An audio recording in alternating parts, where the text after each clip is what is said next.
여호와께서 내게 도움이 되지 아니하셨다면 내 영혼이 벌써 침묵 속에 잠겼으리로다.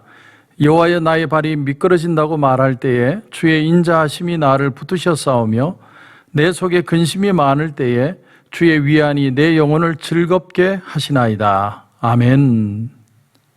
오늘 17절에 보시면 여호와께서 내게 도움이 되지 아니하셨다면 내 영혼이 벌써 침묵 속에 잠겼으리로다, 이렇게 말씀을 합니다.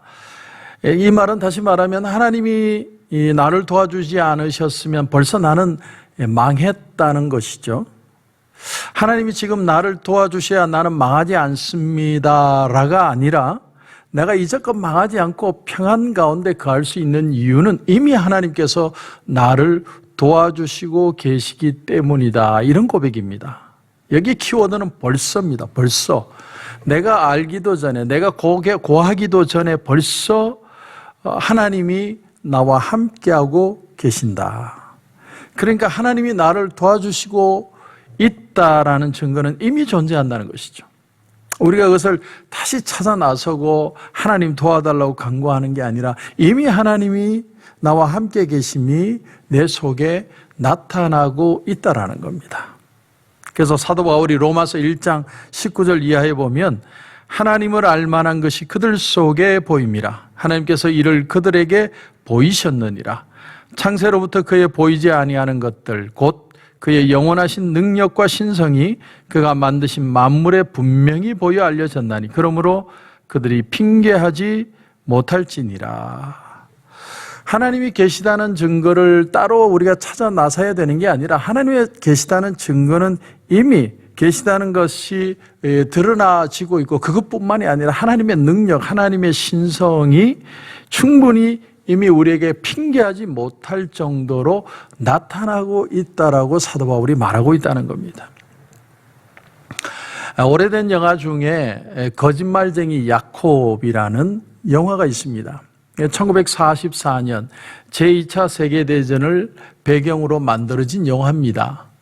이 유대인들이 사는 게토 지역에, 이 게토 지역에 이제 독일군이 탄압을 해서 그들을 감금을 하고 그 지역에서 이제 죽어가게 만드는 그런 영화를 배경으로 하고 있습니다. 근데 그들 속에, 그 무리들 속에 야콥이라는 사람이 나옵니다. 야콥. 근데 이 사람이 어떻게 해서 우연히 보초에게 잡혀갔다가 그 상황실에서 우연히 라디오에서 흘러나오는 이런 소리를 듣습니다. 베차니카 지역에서 독일군과 소련군이 전투 중이다. 그런 소식을 들은 거죠. 그래서 그 소식을 누군가에게 전하는데 너 그거 어떻게 알게 됐냐? 어디서 들었냐? 자꾸 꼬치꼬치 캐물으니까 자기도 모르게 나는 아무도 모르는 라디오를 가지고 있다. 이렇게 거짓말을 한 거예요. 그러니까 내가 거짓말을 비밀리에 라디오를 듣고 있다라는 거예요. 그러니까 일파만파로 거짓말은 거짓말에 더해서 지금 이 연합군과 이 독일군이 싸우고 있는데 지금 연합군이 게토를 향해서 우리가 있는 이 지역을 향해서 오고 있고 곧 우리를 해방시킬 거다. 그 진군해 오는 소리가 들려오고 있고 또 그 연합군의 탱크 뒤에 재즈 음악까지 들리고 있다. 이렇게 표현을 했던 겁니다. 자, 그 게토 지역에 사는 유대인들은 정말로 야콥을 믿었을까요? 사실은 긴가민가한 거죠. 거짓말 같기도 하고 진짜 같기도 하고. 하지만 사람은 희망을 가지는 존재니까 그 희망에 기대를 거는 겁니다. 결국 이 야콥이라는 사람은 이 전쟁이 끝나기 전에 게토가 해방되기 전에 죽습니다. 그런데 그 게토 지역에 정말로 연합군의 탱크가 그가 죽고 난 후에 들어오고 그 탱크 위에 재즈 밴드가 막 음악을 연주하면서 들어오면서 영화가 끝이 납니다. 자, 이 영화는 야콥을 이스라엘의 선지자들을 비유로 보여주고 있습니다. 그러니까 마치 하나님을 믿는 게 이런 것과 같다는 거죠. 선지자들이 하나님이 우리에게 희망을 주신다. 그게 마치 거짓말처럼 자기들이 속에서 그냥 만들어내는 것처럼 그렇게 표현을 하지만 결국 그 기대를 통해 하나님을 믿고 있다는 어떤 그런 암시를 보여주고 있다는 겁니다. 신앙이라는 걸 어떤 마냥 기대하는 우리 손에 잡히지 않고 우리의 확실한 근거는 없지만 그래도 거짓말 같은 그 희망을 가지는 것이 신앙이다. 우리는 더 어떤 것을 기대합니다. 그런 사람들이 참 많습니다. 그러나 여러분, 신앙에는 그런 것은 불필요합니다. 사람이 사람을 위로하고 희망을 주기 위해서 억지로라도 말을 만들어내는 게 신앙이 아니라는 겁니다. 우리가 지금 코로나 사태로 여러 가지 소식을 듣고 있죠. 그런데 그 소식을 듣고 있는데 특별히 닥터들을 통해서 여러 가지 소식을 듣습니다. 그런데 이 사람들 얘기, 저 사람들 얘기가 다 틀립니다. 근데 어떤 사람은 굉장히 부정적으로 얘기하고 있고 어떤 사람은 굉장히 긍정적으로 표현을 합니다. 누구 말이 더 맞을까? 그러나 사람들의 마음은 어느 쪽으로 더 향하냐면 희망적인 소식에 더 기대를 거는 것이죠. 그게 사람의 마음이라는 겁니다. 그러나 오늘 이 말씀이 우리에게 주는 증거는 뭐냐면 우리가 어떤 들려오는 그런 어떤 희망적인 소식에 우리의 기대를 거는 게 아니라 하나님이 이미 우리에게 많은 손길들을 거쳐 우리를 도우시고 계시는 사실을, 나를 지키시고 인도하신다는 사실을 이 순간 내가 믿고 나아가는 것이 신앙이라는 겁니다.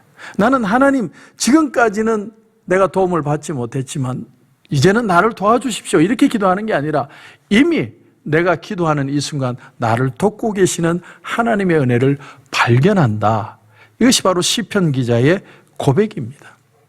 여러분, 사람에게 무슨 설득이나 무슨 많은 자료를 갖다 준다고 해서 얼마나 사람들을 설득하고 그들을 믿게 만들 수 있겠습니까? 그러므로 여러분, 신앙이라는 것은 굉장히 개인적인 겁니다. 본인이 깨달아야 되고 본인이 믿어야 되고 본인이 받아들여야 됩니다. 하나님이 정말 나와 함께하고 계시고 하나님이 나를 도와주고 계시고 하나님이 나의 삶에 역사하고 계시다는 사실, 그 경험, 그 흔적을 내가 경험하고 내가 느끼고 그 속에서 내가 믿음을 가지고 걸어갈 수밖에 없다라는 거죠. 그래서 오늘 18절 말씀에 보면 여호와여, 나의 발이 미끄러진다고 말할 때에 주의 인자하심이 나를 붙드셨사오며, 내가 말하는 그 순간에 나를 붙드셨다는 거죠. 그러니까 내가 지금 하나님 미끄러지고 있습니다라고 말하니까 하나님이 나를 붙드신 게 아니라 내가 말을 하고 있는 그 순간에 깨달아 보니 이미 하나님은 나를 붙들고 계시고 있더라는 거예요. 시편 37편 24절에 보면 그는 넘어지나 아주 엎드러지지 아니하면 여호와께서 그의 손으로 붙드심이로다. 우리가 삐끗할 때는 있어요. 잠깐 섭섭하고 시험이 들 수는 있지만 나는 넘어지지는 않는다는 거예요. 왜냐하면 하나님이 나를 붙들고 계시기 때문에. 이것이 신앙이라는 거예요. 우리도 세상 사람들처럼 순간적으로 마음이 불안하기도 하고 염려하기도 하고 갑자기 어떤 다른 생각이 들 때도 있지만 곧 우리의 마음이 잡히는 이유가 뭐냐면 내 속에 성령께서 내 마음을 지키고 계시기 때문에 그렇다라는 겁니다. 그리고 오늘 이제 19절에 보면 내 속에 근심이 많을 때에 주의 위안이 내 영혼을 즐겁게 하시나이다. 자, 여러분, 21세기의 사람들만 근심 걱정이 많은 게 아닙니다. 옛날 사람들도 굉장히 걱정이 많았던 것 같습니다. 그러니까 오늘 본문에 근심이 많다. 그 당시에 무슨 그렇게 걱정할 게 많았느냐. 그러나 사람은요, 여러분 한번 생각해 보십시오. 사람은 한번 생각을 시작하면 생각의 꼬리에 꼬리를 물고 계속 생각해하고 걱정에 걱정을 물고 계속 걱정하는 게 바로 사람이라는 거죠. 그래서 우리가 지금 말은 안 하고 있지만 사람들이 정신적으로 문제가 있고 병이 든 사람이 이 사회의 20%가 넘는다고 그러죠. 하지만 말을 하지 않고 있을 뿐입니다. 그런데 왜 그것을 인정하지 않느냐? 사실은 자기 자존심 때문입니다. 자존심 때문에 정신질환뿐만이 아니라 가정의 문제, 결혼 문제, 자녀 문제, 건강 문제, 인간의 많은 문제, 그런 문제가 있음에도 불구하고 우리 자존심 때문에 그것을 숨기고 살아가고 있을 뿐이라는 겁니다. 그러므로 우리가 잘 믿는다는 게 뭐냐? 그 개념을 우리가 다시 정립할 필요가 있습니다. 반듯한 가정, 반듯한 결혼, 반듯한 인간의 모습, 그것이 퍼펙트한 하나님 안에서 신앙의 진짜 삶의 모습인 것만은 아니라는 겁니다. 우리는 뭔가 완벽해야 신앙의 생활을 잘하고 있는 것이다, 축복받은 인생이다라고 생각하려는 인간의 경향이 있습니다. 하지만 여러분, 성경을 보십시오. 성경을 자세히 보시면 성경 속에는 깨진 가정, 상처난 영혼, 불의한 상황, 그 속에서 하나님이 그들을 만져가시고 그들의 하나님이 되시고 그들을 결국 일으켜 세워서 그들 속에 하나님이 역사하고 계심을 드러내주는 인물들이 얼마나 많이 나오는지 모릅니다. 그러므로 우리의 생각이 바뀌어야 돼요. 우리 속에 생각이 너무 많습니다. 생각이 많아서 우리가 잠도 잘 이루지 못할 때가 많죠. 그런 사람들 많습니다. 그런데 여러분, 우리가 돌지 않고 미치지 않고 실족하지 않는 이유가 뭔 줄 아십니까? 우리 속에 우리를 지키시는 주님의 위로가 있기 때문이에요. 위로. 내가 아주 넘어지지 않는 이유는 내 속에서 주께서 나와 함께 하시는 그 평강이 나를 지키고 계시기 때문이다. 오늘 말씀에 그래서 주의 위안이 내 영혼을 즐겁게 하시나이다. 즐겁게까지는 안 할지 몰라도 내 속에 적어도 평안하게 하신다. 악한 죄의 파도가 많으나 나의 마음은 평안하다. 그 찬송가 가사처럼 막 많은 죄악의 파도들이 막 칩니다. 몰려옵니다. 그러나 그 속에서도 내가 살아갈 수 있고 걸어갈 수 있는 이유는 하나님이 나를 지키시는 그 평안이 있기 때문이라는 거죠. 하나님이 함께 하신다는 거예요. 그래서 요한복음 1장 14절에 보면 말씀이 육신이 되어 우리 가운데 거하신다, 이렇게 표현하죠. 이 거하신다는 단어는 원래의 의미가 텐트를 친다는 의미예요. 텐트를 치는 거예요. 거주를 하는 겁니다. 예수님이 가시면서 뭐라고 그랬습니까? 내가 가면 너에게 보혜사 성령을 보내주겠다. 보혜사 성령도 또한 우리 가운데 거하신다고 표현합니다. 그 말은 우리 가운데 텐트를 치시는 거예요. 우리를 떠나지 않습니다. 우리와 함께 하시기 때문에 잠시 불안하고 염려가 되고 잠시 환난 속에 흔들릴 수는 있지만 우리는 내 마음의 평강을 계속 유지해 갈 수 있는 것입니다. 마치 오뚜기 같아요. 넘어지는 것 같은데 일어나고, 넘어지는 것 같은데 일어나고. 그러므로 내 마음속에 있는 이 참된 평화, 이 참된 평화, 우리는 이미 그것을 경험하고 있습니다. 그러므로 우리가 우리 자신을 볼 때 나의 폐쇄된 관점에서만 내 인생을 보는 데서 좀 벗어나서 좀 더 너그러운 관점에서, 좀 더 하나님의 관점에서 우리를 다시 바라봐야 될 필요가 있습니다. 나의 편협하고 폐쇄되고 나의 불신의 관점에서만 나를 보는 그 눈에서 벗어나서 내가 주님께 어떤 존재가 되었고 주님은 나를 어떤 가치로 여기시는가, 그것을 다시 깊이 묵상하고 깨닫게 해달라고 기도하고 그것을 깨달음을 통해서 하나님의 은혜가 주시는 그 평안을 내가 맛보아야만 내가 다른 사람에 대해서도 그런 관점을 가지고 접근할 수 있는 인생이 되는 것입니다. 이게 바로 축복이라는 거죠.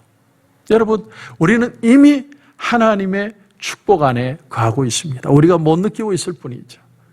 나는 아예 넘어질 것 같아도 넘어지지 않는 이유가 내 안에 나를 지키시는 하나님의 평안이 있기 때문이에요.